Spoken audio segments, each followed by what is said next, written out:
nafkah itu adalah kewajiban yang Allah bebankan kepada suami, atas suami untuk istrinya.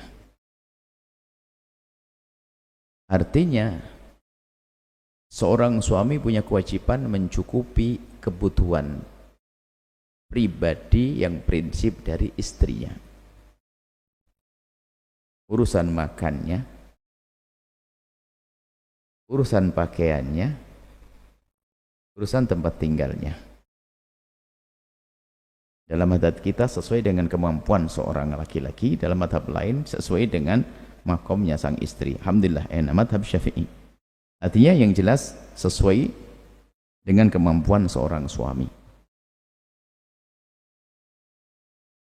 Beli mobil 3, 4, enggak, bukan itu. Itu tambahan bentuk kasih sayang. Jadi sekedar untuk bagaimana dia bertahan hidup dari yang dimakan, atau pakaian untuk menutup auratnya, pantas untuk keluar, tempat tinggal yang layak untuk dia sesuai dengan kemampuan suami.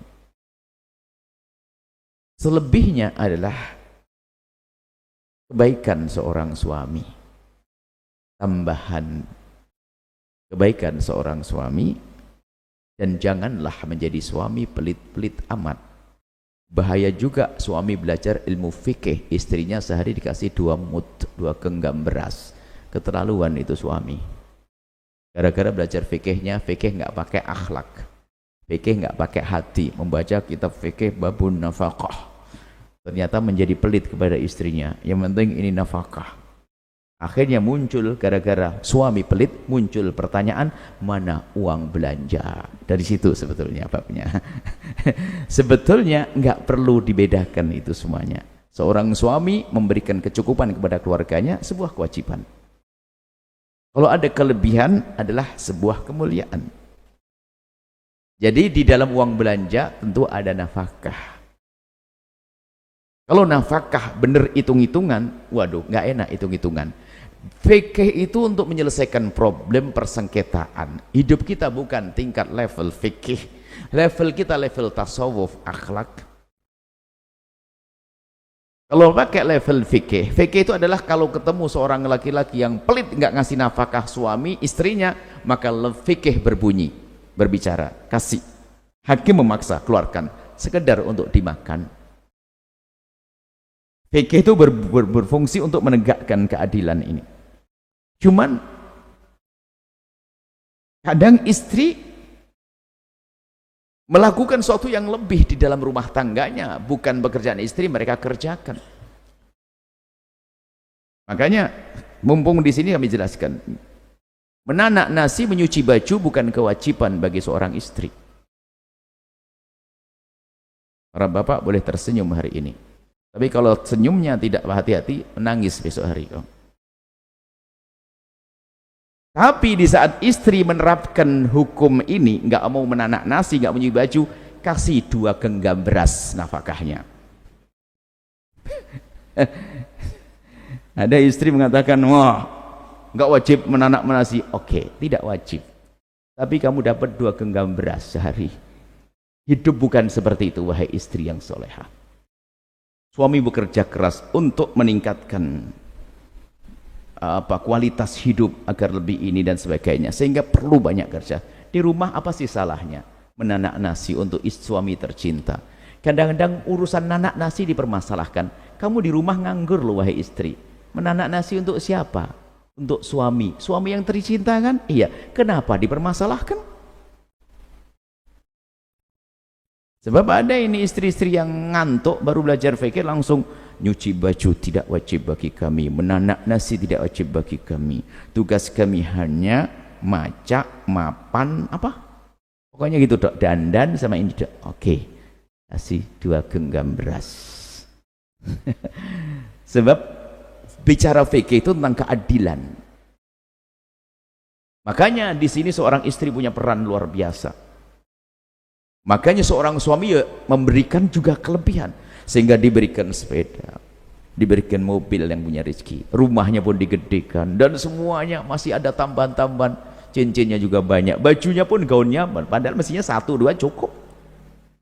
Jadi bicara fikih itu untuk jangan sampai orang itu hidupnya nggak lancar, sehingga kalau ada seorang istri tidak diberi nafkah sama suami, berhak dia minta cerai kok. Baik suami dalam keadaan kaya pelit atau memang fakir yang sesungguhnya, sebab urusan nafkah kan harus pakai baju, harus makan kan, seperti itu. Jadi nafkah itu adalah yang mencukupi kebutuhan pribadinya dan juga kebutuhan anak-anaknya. Selebihnya itu adalah hadiah atau kebaikan dari seorang suami. Maka belanja yang diberikan itu adalah secukupnya, adalah akan jadi nafkah, selebihnya adalah kebaikan seorang suami. Enggak usah dipilah-pilah, itu kayaknya istri pelit tuh, ini kan uang belanja, nafkahnya mana dong? Kasih 2 genggam beras.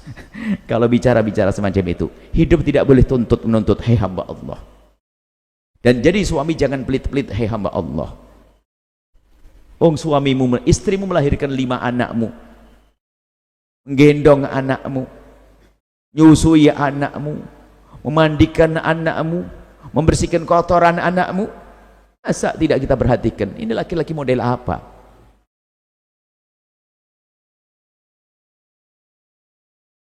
Seorang istri suatu kita berkata, Buya, masalah tanggung jawab anak gimana sih Buya? Urusan di rumah itu saya sibuk urusi anak saya, mandikan anak saya, makan. Tugas suami apa sih? Saya tanya kepada ibu tersebut, ibu itu anaknya siapa ibu? Anak saya. Ya sudah, anakmu.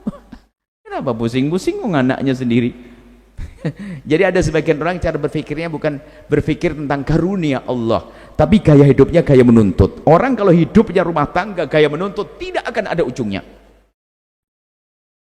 Kalau sudah dipasi oleh suami uang belanja, alhamdulillah disimpan untuk kebutuhan ini, selebihnya akan ditabung dan sebagainya. Di saat suaminya butuh tiba-tiba ada. Istimewa itu istri.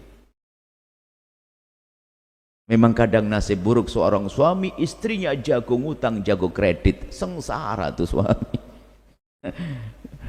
Apalagi dengar suami mau dapat penghasilan ini langsung sudah pesen barang macam-macam. Alias zamannya online, ini kacau banget. Wah kacau. Istri yang benar, istri itu adalah harus bisa menjaga amanat rizki suami. Sehingga kami ingat kita punya guru-guru mulia itu sampai berkata suatu ketika, salah satu dari guru mulia kami berkata, aku memberikan uang itu tidak banyak, cuman di saat saya mendesak butuh kok punya. Rupanya pandai menabung. Itulah istri yang hebat, bukan membedakan antara nafkah sama uang belanja.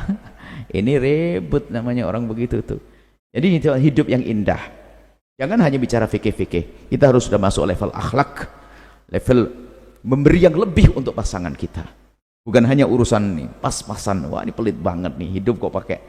Tapi fikih itu harus ada di saat terjadi kedoliman, baru berlaku fikih seperti itu. Ya, semuanya insyaallah indah semuanya. Tadi ada pertanyaan terakhir, masalah apa? Bagaimana dengan orang tua yang memintakan ampun? Oh ya, tanda kasih sayang dong. Orang tua mintakan ampun kepada anak, anaknya kan manusia, bisa salah. Ya kalau sampai orang tua tidak memohonkan ampun kepada anaknya, jangan-jangan dia tidak sayang kepada anaknya. Meminta ampun kepada anak sah, tanda cinta. Meminta ampunnya seorang anak untuk orang tua, tanda bekti. Kalau seorang anak memohonkan ampun untuk orang tuanya, tanda ada bekti, nggak rela kalau orang tuanya disiksa oleh Allah. Seorang tua yang mendoakan anaknya pemohonan ampun, tanda cinta. Karena anak kita kan manusia. Bahkan bukan saja anaknya, egois banget kalau urusan anak. Walil muslimina wal muslimat, kaum muslimin dan muslimat semuanya. Dan itu kita lakukan. Khutbah Jumat di atas mimbar setiap Jumat dalam mazhab Syafi'i, kalau tidak doakan mereka, kata Allah maghfir lil muslimina wal muslimat wal mu'minin. Anak kita masuk di dalamnya, istri masuk, tetangga masuk. Jadi hendaknya seperti itu. Kita mendoakan anak kita sah, dan hendaknya seperti itu. Mereka juga punya salah, punya dosa. Semoga anak kita menjadi ahli surga, istri ahli surga, suami ahli surga, orang tua ahli surga, guru ahli surga.